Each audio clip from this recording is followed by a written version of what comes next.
Els instruments de vent característics de la música negra són un dels eixos d'un festival que, havent passat ja els 10 anys d'història, es presenta més madur que mai. Així ho demostra, si més no, la presència d'un dels grans del funk. Parlem del nord-americà Maceo Parker, un mestre que amb l'entrada més cara del festival el podrem veure a la Mirona de Salt per tan sols 25 euros.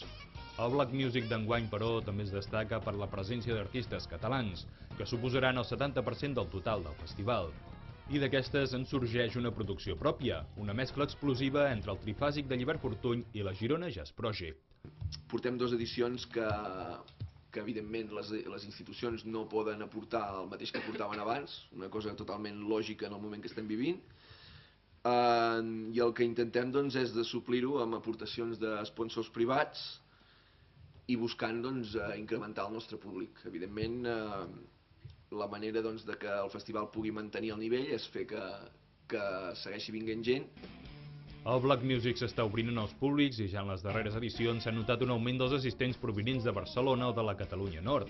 I és que, malgrat que la retallada de pressupost ha estat la tònica de les darreres edicions, la creativitat dels organitzadors els permet mantenir-ne la qualitat.